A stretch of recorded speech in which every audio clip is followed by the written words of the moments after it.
안녕하세요. 오늘도 사연살롱을 찾아주셔서 감사합니다. 한때는 사랑이 전부라고 생각했던 시절이 있어요.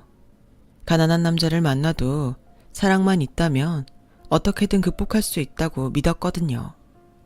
그래서 철없던 시절 사랑만 보고 무모한 결혼을 강행했더랬죠. 당시 전문대를 졸업하고 직장 생활을 하던 저는 직장 동료의 사촌동생과 소개팅을 하게 되었는데 그때 만난 사람이 바로 제 남편이었어요. 남편은 저보다 4살 연하로 의대 본과 학생이었어요. 남편을 직접 만나기 전까지 저는 남편 나이를 모르고 있었지만 당연히 저와 비슷한 나이라고 생각하고 나갔었죠. 처음 소개팅 주선자를 통해 상대남이 의대생이란 얘기를 들었을 때 나이를 의심하지 않았던 이유는 의대는 일반대와 달리 본과가 6년 과정이기 때문이었어요. 그래서 저와 나이가 같거나 1살 정도 차이가 날 거라고 막연히 생각하고 나갔던 거였죠.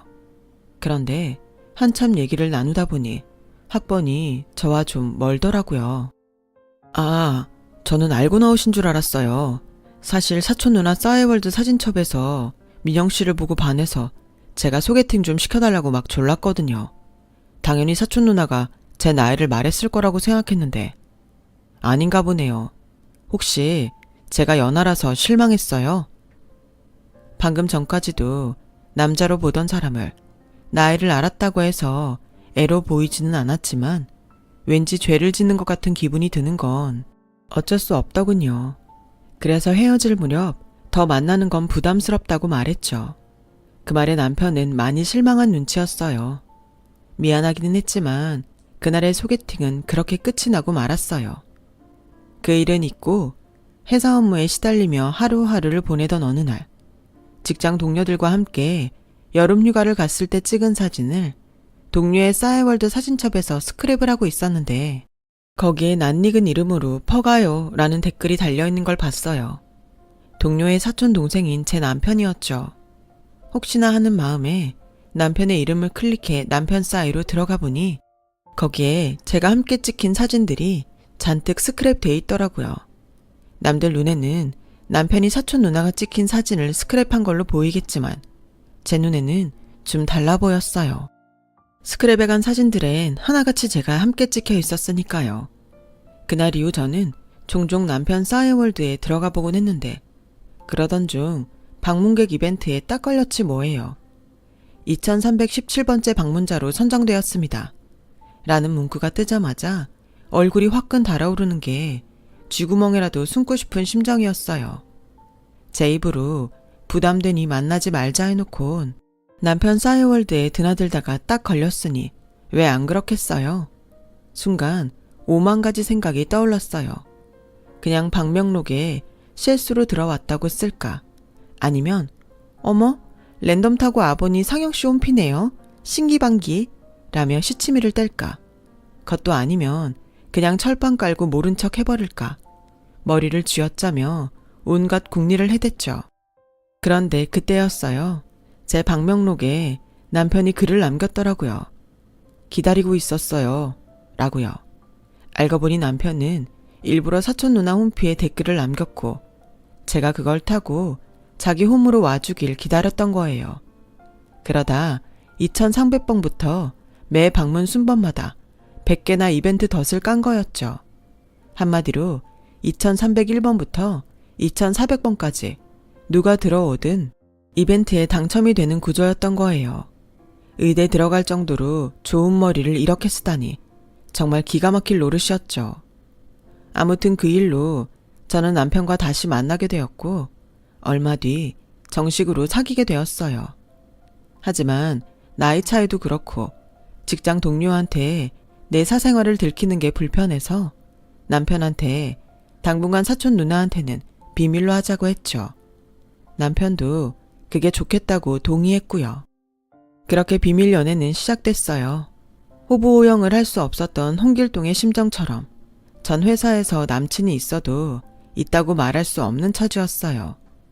이런 상황을 모르는 직장 동료들은 툭하면 소개팅을 주선해 주겠다고 저를 귀찮게 해댔죠. 심지어 부장님은 중매를 서겠다고 나서는 바람에 얼마나 진땀을 흘렸나 몰라요. 그리고 그건 저희 집에서도 마찬가지였죠.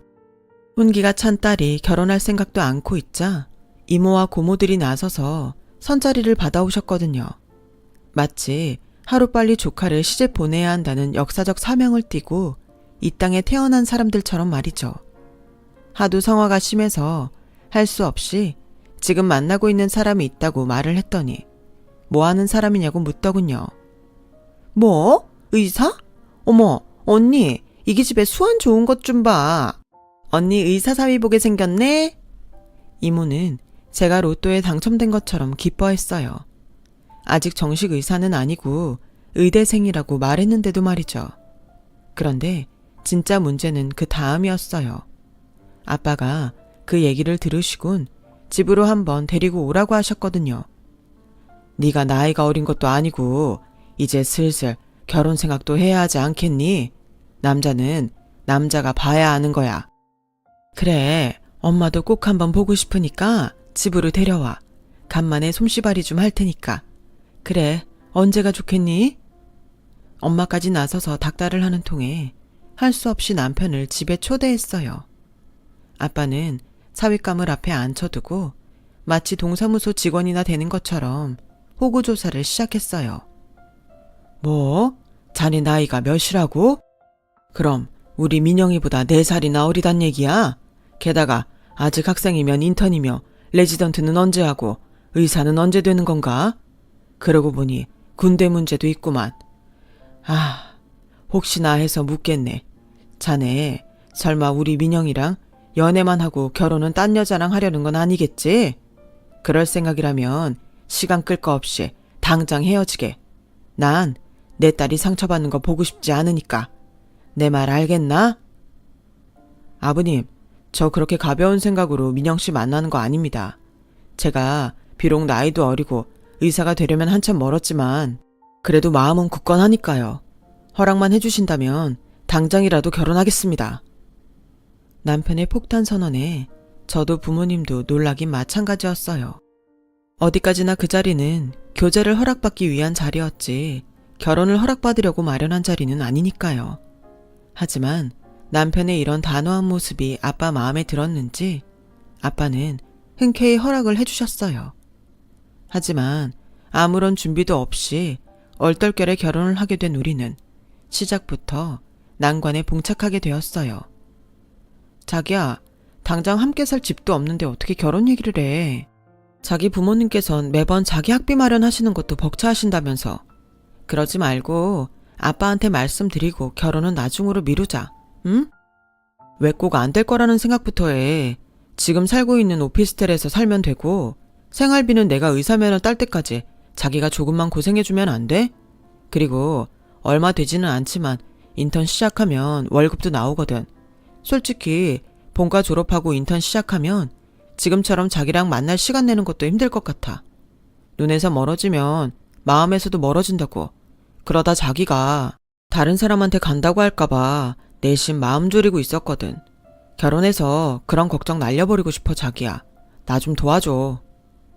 그때는 한창 연애 감정이 불타오르던 시기였기 때문에 저도 남편 뜻을 꺾을 생각은 없었어요. 거기다 본과 졸업하고 수련이 기간만 거치면 전문의 따는 건 시간 문제였기 때문에 남편의 미래에 대해서 조금도 의심을 하지 않기도 했고요. 그래서 어차피 이렇게 된 거 그냥 직진하자 생각했어요. 애초에 시댁은 생활이 넉넉치 않기도 했고 그동안 제 남편 의대 등록금을 대느라 빚도 많이 진 상태라서 저희 결혼에 도움을 줄 형편은 아니었어요. 그렇다고 모든 걸 저희 친정에 떠맡길 수도 없어서 우리는 남편이 살던 월세 오피스텔에서 신혼을 시작했죠. 혼수고 뭐고 할 필요도 없었어요. 빌트인인데다 워낙 공간이 좁아서 더블 침대를 놓고 나니 바닥에 2사람 앉을 공간도 빠듯했으니까요. 남편은 졸업을 하려면 아직 3학기를 더 다녀야 하는 상황이라 그동안 제가 모아놓은 돈으로 남편 등록금을 내고 생활은 제 월급으로 해야 했어요.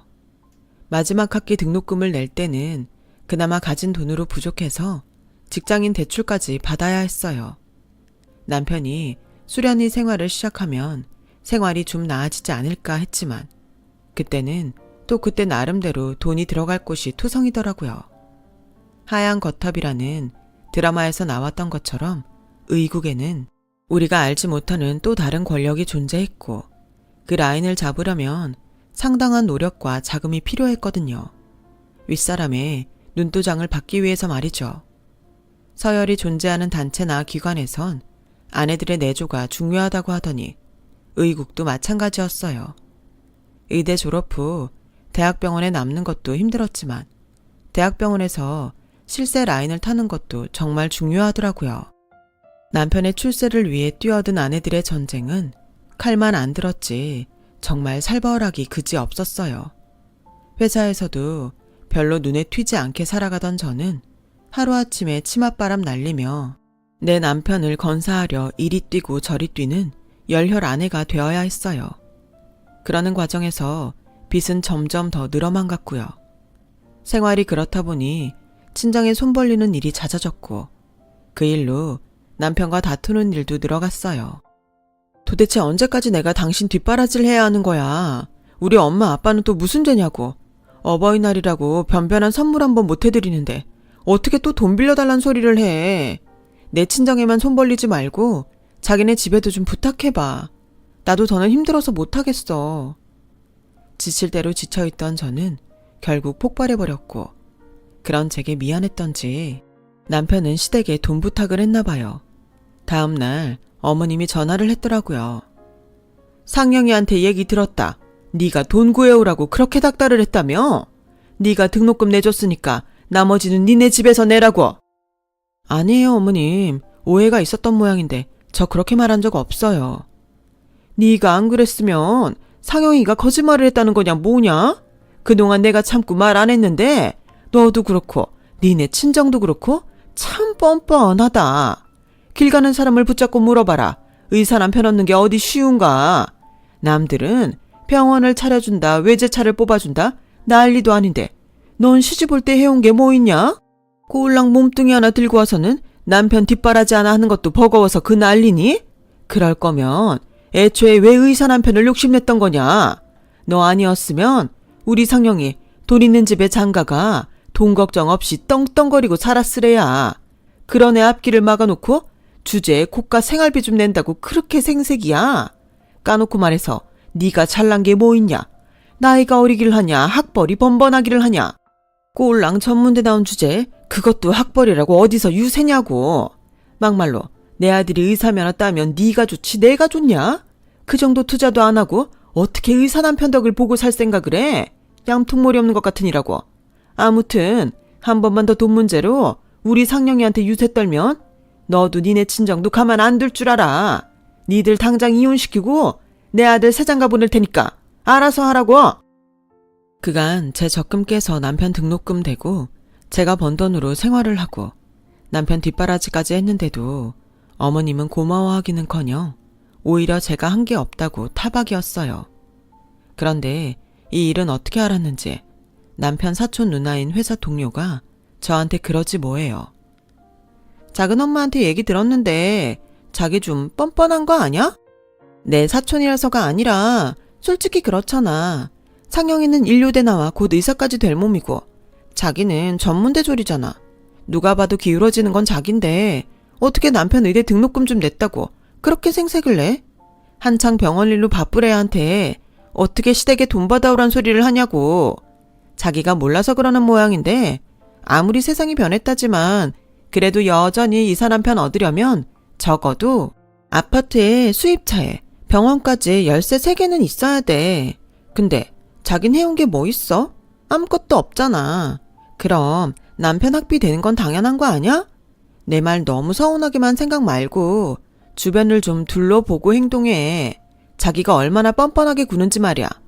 다 자기가 걱정돼서 하는 말이니까 너무 고깝게 듣지는 말고. 아주 불난 집에 휘발유를 붓더라고요. 그런데 사람이 그렇잖아요. 내가 나쁜 짓 한 게 아니어도 주변에서 나를 몰아세우면 스스로를 의심하게 되는 거예요. 그때 제가 그랬어요. 분명히 억울한 건 난데 주변에서 저보고 뻔뻔하다고 하니까 정말 내가 잘못한 게 아닌가 생각되더라고요. 그래서 그 후로는 남편한테 돈 얘기는 일절 꺼내지 않았어요. 괜히 꺼내봤자 저랑 친정 부모님이 욕을 먹을 게 뻔했으니까요. 그래, 어디 정식 의사만 돼봐라. 그땐 이런 수모도 끝이다. 저는 돈에 시달리면서도 기를 쓰고 버텨나갔어요. 수련회 과정을 마치고 남편이 군입대를 했을 때도 혼자서 생활비며 대출 이자와 원금을 갚느라 퇴근 후 저녁 시간과 주말에 알바까지 하면서 말이죠. 그리고 드디어 남편이 정식 의사가 되어 온전한 월급을 벌어오게 되었어요. 하지만 월급만으론 그동안 친정에서 빌린 돈을 갚기는커녕 대출금 갚는 것도 부족하기만 했죠. 그래도 전보다는 확실히 돈 걱정을 덜하게 되었으니 다행이다 싶었어요. 게다가 친정 부모님이 당신들 돈은 천천히 갚아도 된다고 하셔서 먼저 급한 불부터 꺼나가기 시작했죠. 그리고 드디어 카드사와 은행 대출금을 다 갚고 한시름 놓게 되었어요. 친정 돈은 천천히 갚으면 되니까 더는 알바까지 뛰며 고생을 안 해도 되었죠. 그런데 하필 그때 시댁에 일이 생겼지 뭐예요. 뭐? 아버님이 사기를 당하셨다고? 도대체 얼마나? 정확히는 모르겠는데 그보다 문제가 있어 자기야. 사실 아빠가 사업을 시작하실 때 자금이 없어서 대출을 받아야 했거든. 근데 자기도 알잖아. 우리 아빠 신용도 안 좋은 거. 은행에서 대출 안 된다고 그래서 사금융에서 빌리셨는데 그때 내가 보증을 섰거든. 자기 미쳤어? 나한테 상의도 안 하고 어쩌자고 그런 짓을 벌여. 그래서 얼마나 빌렸는데? 3억 5천 정도? 순간 심장이 쿵 하고 내려앉는 기분이었어요. 이제 겨우 어두운 터널을 빠져나왔다 생각했는데 그보다 더 캄캄하고 긴 터널에 내던져진 기분이었거든요. 결혼하고 이날 이때까지 애 갖는 것도 미루고 빚 갚느라 청춘을 바쳤는데 이젠 시집 빚까지 갚고 살아야 한다 생각하니 도저히 엄두가 나지 않았어요. 그래서 방바닥에 주저앉아 멍하게 허공만 바라보고 있었죠. 그랬더니 제 눈치만 보고 있던 남편이 기어들어가는 소리로 그러는 거예요.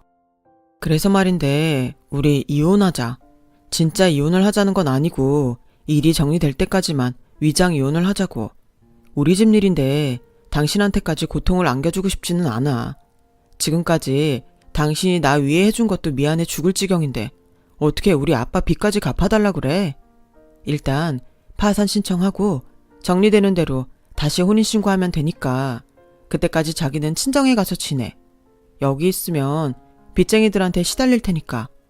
자기야, 정말 미안해.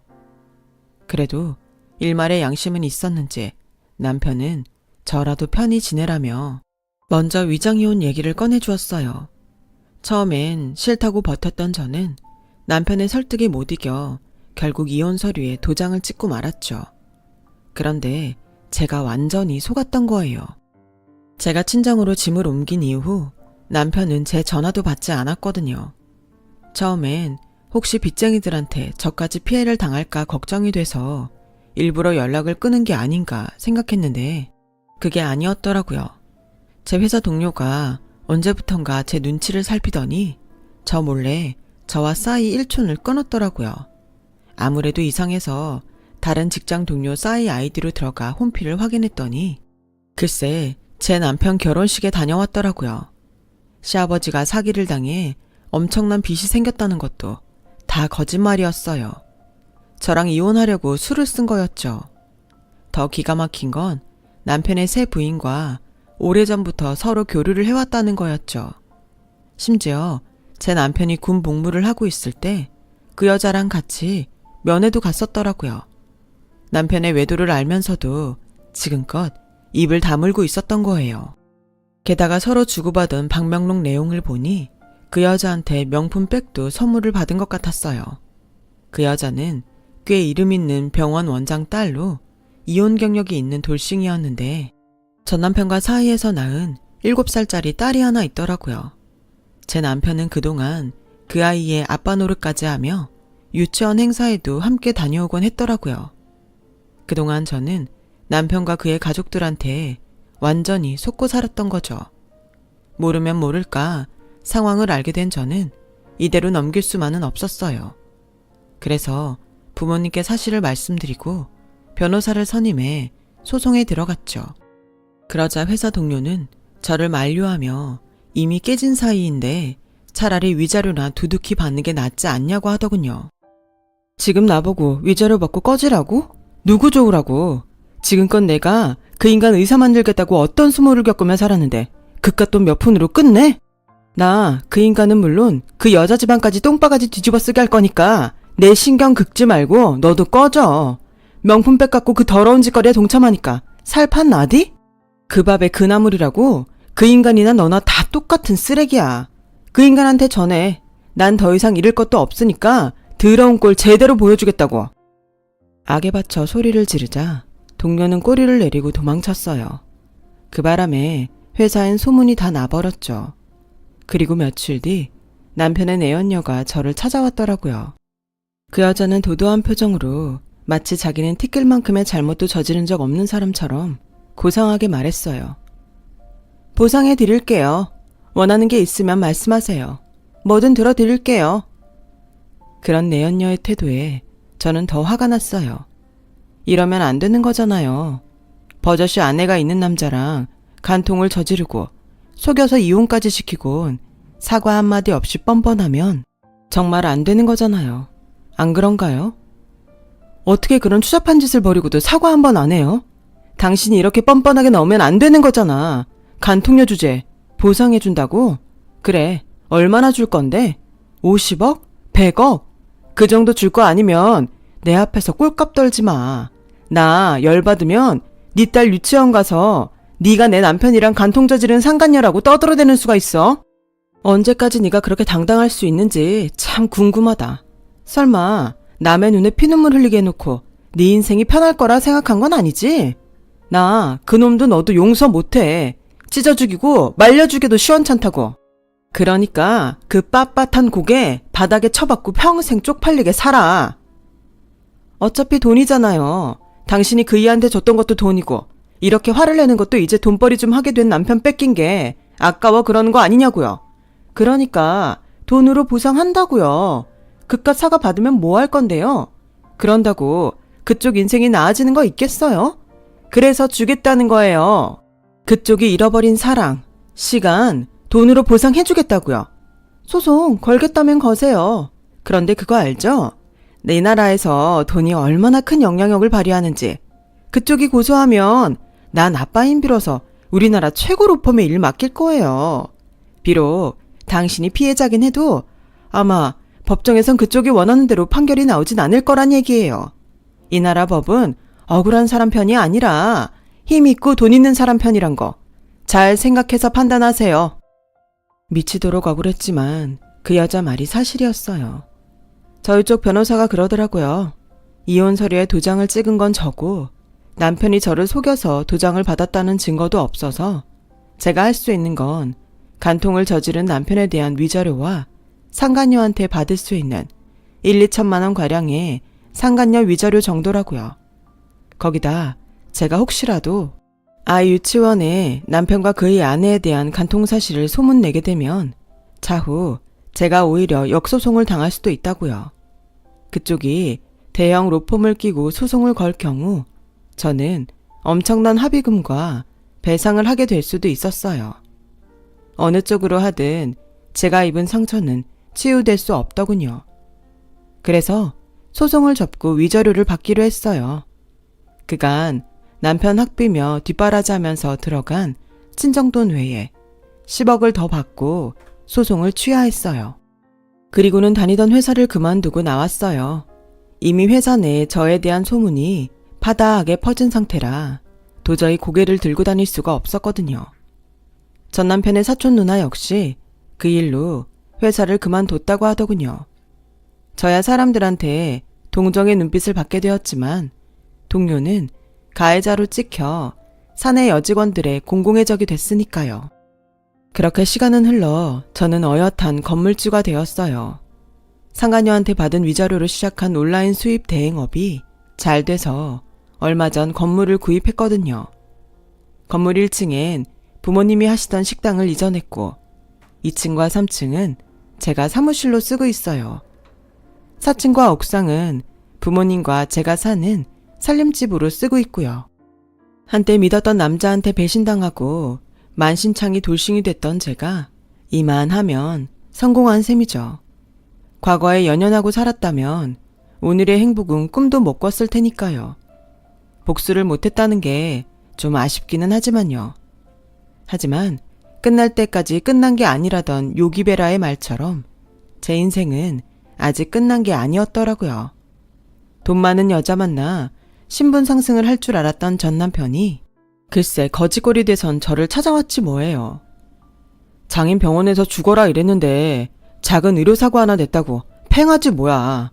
거기다 의료소송까지 하나도 안 막아주는 바람에 우리 부모님 사시던 집까지 합의금으로 다 날리고 완전 개털이 됐다니까. 알고 보니까 그 집안이 원래 그렇게 인정사정 없는 집구석이더라고. 거기다 여자가 어찌나 사치가 심하고 성격이 드센지 내가 하루도 제대로 숨쉬고 산 날이 없다니까. 돈 좀 있다고 어찌나 유센지 남편 알기를 개떡으로 알아. 오죽하면 전 남편도 그 여자 성격에 질려서 도망치다시피 이혼을 했겠냐? 내가 미친놈이지. 그런 여자가 뭐가 좋다고 당신처럼 착한 여자 가슴에 대못을 박다니. 그래서 말인데 자기야, 우리 다시 시작하자. 우리 같이 살면서 돈 문제 말고는 얼굴 붉힌 적 없잖아. 이제 당신도 돈 벌 만큼 벌었으니까 돈 때문에 스트레스 받을 일 없을 거 아니야. 자기 아직 나 사랑하잖아. 아주 꼴값을 떨고 앉아있더라고요. 얘가 뭐래니? 야, 정신 차려. 너 같은 걸레를 미쳤다고 내가 집에들이겠니? 걸레는 빨아도 걸레야. 아무짝에도 쓸모없는 널 받아줘야 하는 이유가 뭔데? 의료사고 내고 의사 면허도 취소된 마당에 네가 밥벌이는 제대로 하겠니? 게다가 네 인성이 바닥인 것도 이미 다 까발려진 마당에 내가 널 뭘 믿고 받아주겠냐고. 그러니까 괜히 여기서 이빨 털지 말고 일해서 먹고 살 걱정이나 하셔. 하긴 나이도 있어서 어디 취직도 안 되겠지만. 그리고 네 전부인 탓할 거 하나 없어. 그 여자가 남자 보는 눈은 없지만 그래도 나한텐 일종의 은인이거든. 내가 품고 살 뻔한 쓰레기 10억이나 주고 가져가줬으니 얼마나 고마워? 그러니까 내 눈앞에서 알짱거리지 말고 꺼져주세요. 사람 불러 강제로 치우기 전에. 전 남편은 울고불고 사정을 하며 다시 한 번만 생각해달라고 빌었지만 이미 버스는 떠났고 저도 예전에 제가 아닌 만큼 어림도 없는 일이었죠. 결국 남편은 빗자루를 들고 달려온 저희 아빠한테 호되게 두들겨 맞고 질질 짜면서 돌아갔어요. 생각지도 않았던 복수를 하게 된 저와 저희 아빠는 그날 밤 후련한 마음으로 치맥을 했답니다. 인생은 참 살고 볼 일인가 봐요. 이런 날도 다 오는 걸 보니까요. 긴 제 이야기 들어주셔서 감사합니다. 들어주신 모든 분들의 앞날이 희망과 성공으로 가득하길 바랍니다. 건강하세요. 여러분, 사연 댓글에 응원과 현명한 조언 부탁드려요. 좋아요와 구독은 저에게 큰 힘이 됩니다. 오늘도 좋은 일 가득하세요.